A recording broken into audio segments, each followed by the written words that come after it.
plutôt quelqu'un qui est assez sensitif, vraiment avec les bateaux. C'est voilà, la finesse, l'écoute du bateau, la sensation, c'est quelque chose que j'apprécie beaucoup. C'est cet aspect-là que moi je vais me forcer à transposer sur des IMOCA.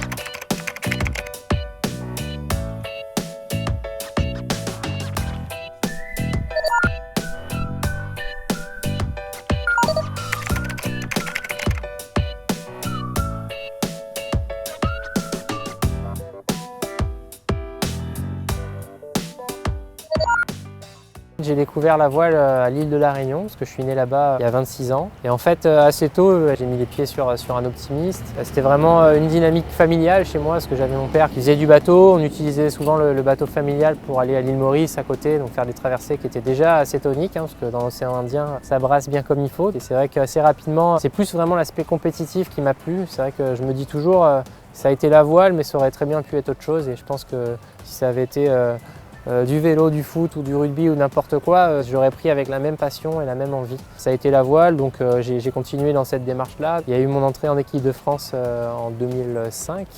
Ça a duré 6 ans en équipe de France de 49ers. De très très belles années qui finalement se sont enchaînées par ma découverte de la course au large sur le circuit Figaro pendant 3 ans sous les couleurs de la Vendée. Et maintenant une passerelle qui se fait assez naturellement sur le projet 60 pieds avec Safran.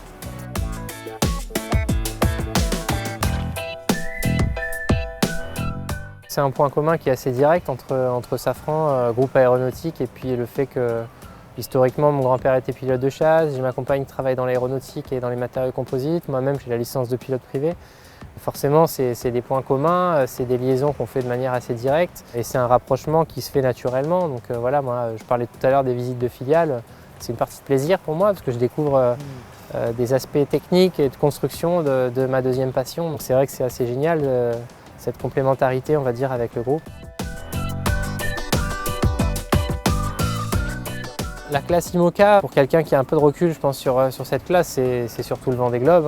On parle de Vendée Globe presque avant de parler de l'IMOCA. C'est surtout cette course assez magique qui est ultra médiatisée, que finalement tous les coureurs vont chercher. Après, l'IMOCA, c'est aussi un support technologique, c'est des machines de guerre qui sont ultra performantes, ultra compétitives. Je pense que c'est aussi ce plaisir au travers toute cette technicité et cette technologie que vont chercher les marins et sur laquelle prennent du plaisir les marins, effectivement. Là, on se rend compte qu'il y a un organisme qui essaye d'internationaliser cette classe-là, donc ça va dans le bon sens. Et en plus d'ajouter un peu de quantité au circuit, donc d'un point de vue sportif et de préparation, c'est génial. Ça va permettre de passer encore plus de temps sur l'eau, de faire encore plus de compétition. Pour parler de mon point de vue, ça va vraiment dans le bon sens.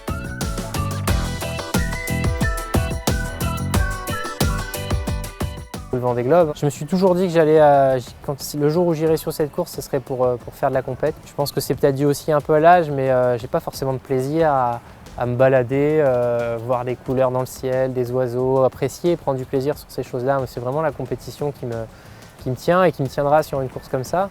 Donc j'y vais, oui, pour la compétition. En revanche, quand j'écoute Marc en parler, c'est vrai qu'il se trouve que sur son premier Vendée Globe, c'était le cas. Et il a trouvé plein de choses qu'il n'était pas venu chercher. Quand j'entends des choses comme ça, je me dis, bon ben oui, j'y vais pour la compète, mais il semblerait que j'y trouve pas que ça et que l'aspect aventure prenne le dessus quand même à un moment.